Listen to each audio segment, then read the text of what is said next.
A cada 2 anos, o governo federal divulga um dos mais importantes dados do ensino do país, o IDEB, Índice de Desenvolvimento da Educação Brasileira. O IDEB foi criado em 2007 e reúne os resultados de 2 conceitos: a aprovação escolar e as médias dos alunos em português e matemática no Sistema de Avaliação da Educação Básica, o SAEB. Os dados são divulgados a cada 2 anos. Dessa vez, a expectativa era entender se o ensino nas escolas conseguiu minimamente se recuperar do baque sofrido durante a pandemia. Mas a única etapa que atingiu a meta foi a dos anos iniciais do ensino fundamental, muito mais pela melhora na taxa de aprovação dos alunos de um ano para o outro do que em razão da aprendizagem. E presta atenção nesse dado. No 5º ano do ensino fundamental, a pontuação média alcançada mostra que os estudantes não conseguem entender o assunto de uma reportagem ou de uma tirinha de uma história em quadrinhos, e nem calcular a área de uma figura geométrica. Um outro dado assustador: entre os alunos do 9º ano, há dificuldade de somar quantias em dinheiro e também de converter metros em centímetros. Agora vamos para a 3ª série do ensino médio. Os alunos não sabem calcular o percentual de reajuste de um valor, não entendem o principal sentido de uma notícia e nem reconhecem se há humor ou ironia em uma crônica. Embora os resultados tenham sido abaixo do esperado de forma geral, uma das etapas mais preocupantes é justamente o ensino médio. O governo divulgou o Censo da Educação Básica. O ensino médio se manteve com os piores índices de repetência e de abandono dos estudos. O ministro da Educação, Camilo Santana, afirmou que o MEC vem estimulando estados e municípios a fazerem a busca ativa de estudantes para o ensino de jovens e adultos. 450 mil jovens no Brasil por ano abandonam ou saem da escola, por conta do ensino médio brasileiro. Está falando de quase 1 milhão de jovens. Quase 70 milhões de brasileiros de 18 anos ou mais estão fora da escola ou não concluíram a educação básica. Um dado revelado hoje e que mostra o tamanho do desafio. 40% dos jovens deixaram o estudo por necessidade de trabalhar. Esse dado faz parte da PNAD Educação. O abandono escolar também é um sintoma da desigualdade. 7 em cada 10 jovens que não completaram o ensino médio são pretos ou pardos. Da redação do G1, eu sou Natuzaneri e o assunto hoje é a tragédia e os desafios do ensino médio no Brasil. Porque essa é a etapa mais crítica do ensino brasileiro, quais os bons exemplos e como diminuir a alta evasão de alunos, sobretudo dos mais pobres. Neste episódio, eu converso com Gabriel Correia, diretor de políticas públicas do Todos pela Educação. Quinta-feira, 15 de agosto. Gabriel, essa edição é uma edição importante porque é a primeira avaliação em grande escala desde a pandemia. Com isso, eu te peço para nos contar que fotografia o IDEB nos mostra sobre a educação no Brasil. Olha, Natuza, quando a gente olha para esses indicadores divulgados pelo governo federal sobre a educação brasileira, a gente vê que tem 2 grandes mensagens, porque é um indicador composto por 2 grandes elementos. Uma primeira mensagem diz respeito às taxas de aprovação dos estudantes na escola. E essa é uma mensagem positiva. O Brasil ainda tem uma cultura muito forte de repetência, de reprovação nas escolas, que as pesquisas e as evidências já mostram que não é o melhor caminho, e esses indicadores evoluíram, melhoraram de 2019 a 2023. Essa é a notícia positiva. Só que quando a gente olha para o outro componente divulgado, que é o componente da aprendizagem, a mensagem começa a ficar mais crítica. Em todas as etapas avaliadas da educação básica, os anos iniciais do ensino fundamental, os anos finais do ensino fundamental e o ensino médio, as notas foram menores do que aquelas de 2019. Então, os alunos brasileiros que passaram pela pandemia, isso vale ser dito, os alunos que fizeram a prova em 2023 passaram pela pandemia, eles ainda não conseguiram recuperar o patamar médio que tínhamos no contexto pré-pandêmico. E aí isso é muito importante. Se a gente já tinha grandes defasagens de aprendizagem, ou seja, muitos estudantes que não conseguiam aprender o que deveriam, isso foi aprofundado e ainda não foi recuperado. Você citou o ensino médio, e o ensino médio ficou novamente abaixo da meta. A meta era de 5,2 e o IDEB ficou em 4,3 na média. Houve ali um aumento muito residual de 0,1 em comparação a 2019 e a 2021. Como é que esses jovens estão saindo da escola? Que conhecimentos importantes para a vida adulta, por exemplo, eles não estão aprendendo? O ensino médio ele segue sendo a etapa mais crítica da educação básica brasileira. E eu falo isso olhando para os dados que mostram que os jovens brasileiros estão se formando na educação básica, estão terminando o ensino médio com níveis muito baixos de aprendizagem em matemática e em língua portuguesa, que são as disciplinas que foram avaliadas. E apenas 12,3% chegam aos 15 anos no primeiro ano do ensino médio com habilidades suficientes em matemática. A média dos países é de 48,2%. Então, esses estudantes eles não estão sendo preparados de forma adequada para o seu futuro, seja numa universidade, cursando o ensino superior, seja no mercado de trabalho. E, Natuza, são componentes básicos. É um jovem que não sabe questões e conceitos de proporção na matemática, que vão depois tomar um empréstimo, fazer uma compra parcelada e não sabem fazer conta de juros, não sabem essa questão de proporção. Na língua portuguesa, não conseguem interpretar muito bem um texto. Olham na internet ou abrem um jornal, não sabem diferenciar o que é um texto de opinião, o que é a notícia de um fato, ou mesmo o que é uma notícia falsa que foi encaminhada para eles. Então, é uma situação muito crítica que a educação brasileira tem hoje, que foi aprofundada pela pandemia e que deveria ganhar muito holofote. Então, o Brasil ele não precisa reinventar a roda. Os próprios resultados que foram divulgados e os resultados que constantemente são trazidos a público pelo governo federal, eles mostram que, por mais que a gente fale muito da média, os resultados são diferentes entre estados no Brasil. Você tem estados que conseguem ofertar, mesmo em situações socioeconômicas adversas, mais complexas, como o estado de Pernambuco, como o estado do Ceará, uma educação de melhor qualidade. Então, dá para fazer, a gente sabe como fazer bem feito esse básico e nada mais é do que o direito. São objetivos de aprendizagem que já estão nas normativas nacionais, né, nos documentos que a gente tem da educação básica, como a Base Nacional Comum Curricular, que todo estudante tem o direito de aprender. Então, trabalhar essas competências, trabalhar esses objetivos de aprendizagem com esses estudantes é muito importante. Você citou o estado do Ceará e o estado de Pernambuco. Qual foi o IDEB desses dois estados? Se no IDEB do ensino médio, quando a gente olha para a rede pública, para a rede estadual de ensino, o Brasil tem média de 4,1, o Ceará tem 4,4, Pernambuco tem 4,5, e é preciso considerar que esses estados são estados muito mais pobres que a média nacional. Mas vem priorizando uma gestão voltada para a aprendizagem, vem priorizando o ensino médio em tempo integral, em que o estudante não passa 4, agora 5 horas na escola, mas passa 7, 8, 9 horas na escola, com um currículo muito mais atrativo, muito mais engajador do que aquele currículo que há pouco tempo atrás se via, que ainda se vê, que é muito tradicional, que são aulas muito expositivas. Pernambuco lidera o ranking nacional de alunos matriculados no ensino médio em tempo integral. Em 2022, eram 62,5% dos estudantes. Ano passado, esse percentual subiu para 66,8%. Maior tempo na escola não é sinal de uma rotina entediante, e sim de ganho no aprendizado. Os 34 professores atuam na sala de aula, laboratórios e projetos extras.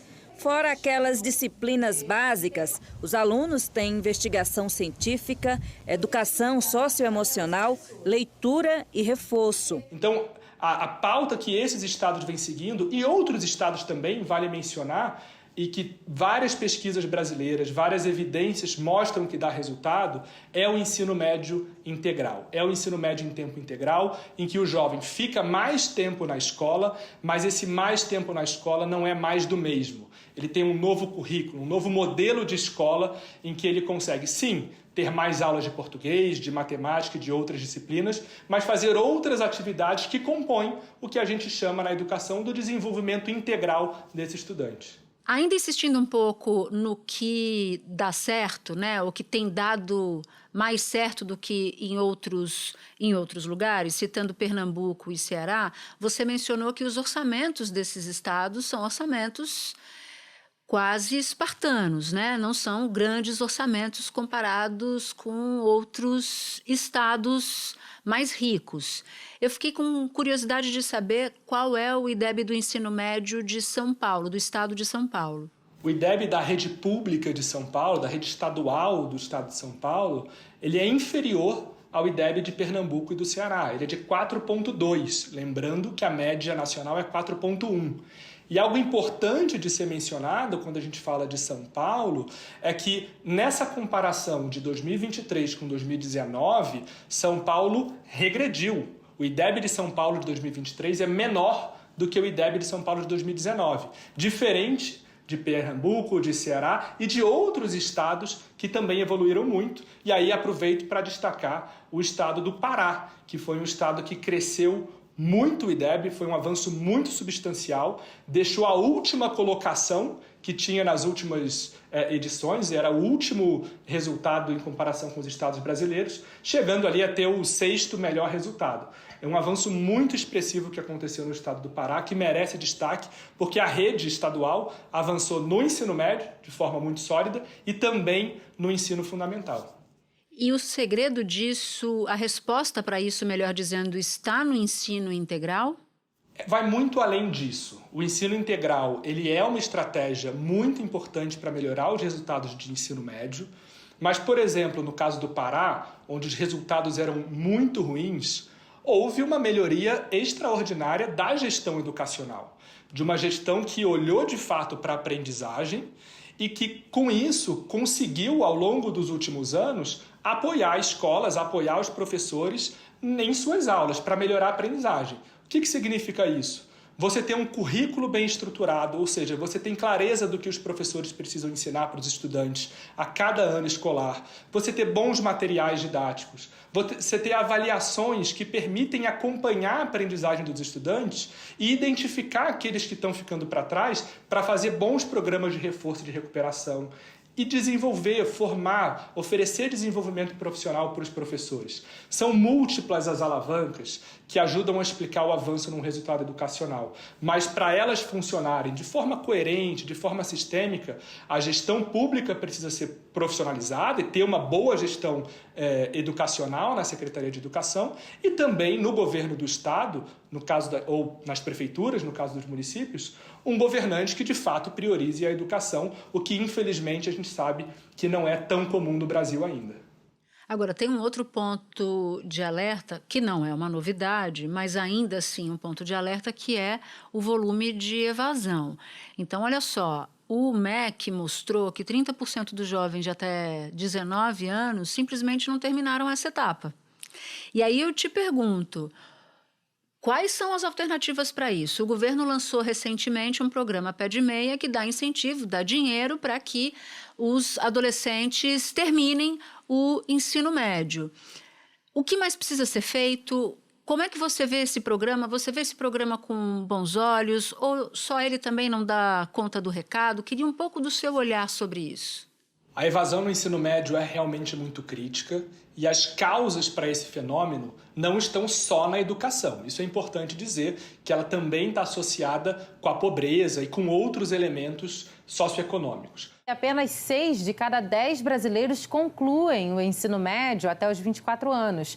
E por isso, 500 mil de jovens abandonam a escola. E são muitos os motivos que podem levar ao abandono da sala de aula. Pode ser a falta de estímulo dos pais, pode ser a falta de condição de ir aos colégios ou até mesmo a falta de interesse desses alunos. Mas quando a gente traz para o conceito educacional ou para a área da educação, melhor dizendo, a gente vê que, em primeiro lugar, sim, programas de apoio financeiro, de incentivo financeiro para esses jovens continuarem na escola, serem aprovados e concluírem o ensino médio, eles são importantes. As pesquisas mostram isso. Então faz sentido o programa do governo federal e a verba que o governo federal tem colocado para tentar reduzir a evasão. O programa estabelece que serão pagos R$ 2.000 por ano, sendo R$ 200 na matrícula e mais 9 parcelas também de R$ 200, com a condição de o estudante ter frequência mínima de 80% das horas letivas.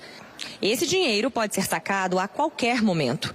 Haverá ainda um bônus de R$ 1.000 a cada ano concluído do ensino médio, que será pago ao término dos 3 anos. A previsão é que 2,5 milhões de alunos sejam atendidos em 2024, ao custo de 7 bilhões e 100 milhões de reais. Agora, não adianta acharmos que apenas com auxílio financeiro, apenas com esse incentivo, a evasão do Brasil no ensino médio vai melhorar. A evasão também, do ponto de vista educacional, está muito associada a uma escola completamente desinteressante. A uma escola em que o jovem entra e não consegue ver sentido do porquê ele está ali. Porque ela não está conectada com o que ele vive no presente, tampouco com o que ele vislumbra para o seu futuro. Há pouquíssimo tempo atrás, tínhamos um modelo de escola em que, independente do curso que o estudante queria fazer no ensino superior, ou se ele fosse para o mercado de trabalho, ele tinha que cursar as mesmas disciplinas obrigatórias durante os 3 anos de ensino médio. A reforma do ensino médio, tem toda uma discussão acontecendo sobre isso, ela busca ajudar nesse problema, ajudar a superar esse desafio. O presidente Lula sancionou a reforma do ensino médio. Nos 3 anos do ensino médio, a carga horária não muda, permanece como é hoje, com 3.000 horas. Mas a divisão entre as disciplinas obrigatórias e as optativas de aprofundamento de conhecimento em áreas específicas vai mudar. Hoje são 1.800 horas para as obrigatórias e 1.200 para as optativas. As obrigatórias crescem para 2.400 horas e optativas passam para 600 horas. A lista de disciplinas obrigatórias aumentou. Além de português, matemática, educação física, arte, sociologia e filosofia, entram inglês, ciências da natureza e ciências humanas. Então, repensar o currículo dessa escola, repensar o que é oferecido para os jovens no ensino médio e oferecer as condições para que isso aconteça, com professores bem formados, com uma infraestrutura adequada, recursos são muito importantes. Aí sim a gente consegue olhar para todos esses elementos do ensino médio, oferecer uma escola que faça sentido para o jovem e ajudar nesse caminho tão importante que é da redução da evasão escolar. Espera um instante que eu já volto para continuar minha conversa com o Gabriel.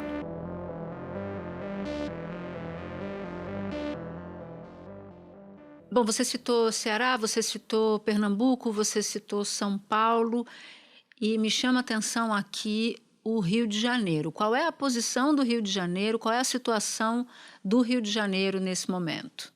O caso do Rio de Janeiro, ele é um dos casos mais críticos da educação do país, porque é um estado que, há uma década atrás, fez uma reforma muito impressionante na educação e teve, ali de 2011 até 2015, o maior avanço da educação do país no ensino médio. Só que depois disso, tudo desmoronou. E a partir de então, o Rio de Janeiro não consegue dar sequência, não consegue dar continuidade a qualquer política mais estrutural para o ensino médio. E os resultados do Rio de Janeiro mostram isso. Está estagnado se a gente olha para o resultado de 10 anos atrás. É um grande absurdo o que acontece na educação do Estado. De forma semelhante, porém menos drástica, São Paulo também vive isso. A despeito de ter tido no governo do Estado o mesmo partido político, há uma descontinuidade muito grande de políticas públicas. Então o Rio de Janeiro viveu isso, São Paulo vive isso, essa descontinuidade, cada secretário tenta imprimir as suas novas políticas com a sua cara. Então isso é muito crítico. Se o Brasil, se os estados brasileiros, se as prefeituras brasileiras não entenderem que política pública educacional se constrói com tempo, de forma incremental, com melhorias contínuas, se a todo momento ficarmos tentando reinventar a roda, não vamos conseguir dar avanços mais sustentáveis. Ou seja, em grande parte, pelo que você está citando, e eu estou entendendo, o problema não é o dinheiro necessariamente. Dinheiro na educação é muito importante. É combustível, é preciso de dinheiro para fazer boa gestão educacional. Só que só ele sozinho não explica resultados. Você precisa ter uma boa gestão desses recursos. Isso é quase que óbvio, que é elementar, mas infelizmente no Brasil a gente vê que tem estados, tem secretarias de educação que mesmo com recursos não conseguem entregar bons resultados. E no outro lado da moeda você vê estados, secretarias de educação com menos recursos e mais do que isso, com seus alunos em contexto socioeconômico muito desafiador, muitos alunos na pobreza, que ainda assim conseguem oferecer uma educação de maior qualidade. E isso significa oferecer um futuro melhor para essas crianças. Essas crianças, esses adolescentes, esses jovens mais pobres precisam da educação para conseguir uma vida melhor no seu futuro. O que me chamou a atenção na entrevista coletiva do ministro da Educação, Camilo Santana, é quando ele diz, e eu não sei se te chamou a atenção também, Gabriel, mas eu queria muito entender, é que os estados que apostaram no ensino profissionalizante tiveram resultados melhores. Por que isso faz uma diferença ou fez uma diferença? Os dados, de fato, mostram que as escolas técnicas no ensino médio, elas são escolas em que os estudantes tiram melhores notas nas avaliações nacionais.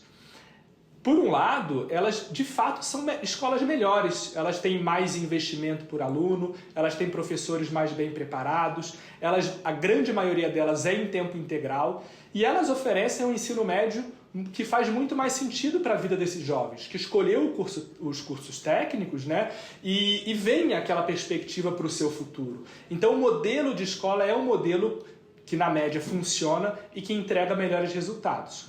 O único cuidado que a gente precisa sempre ter na observação desses dados é que grande parte das escolas técnicas no Brasil ainda fazem seleção de ingresso, o que a gente, em muitos estados, chama de vestibulinho. Então já tem uma barreira de entrada para o estudante ingressar nessas escolas, o que ajuda, né, o que contribui para que depois esses estudantes tenham melhores resultados. O MEC tem apostado em melhorar a alfabetização e isso acaba tendo reflexos no ensino fundamental, no ensino médio no futuro.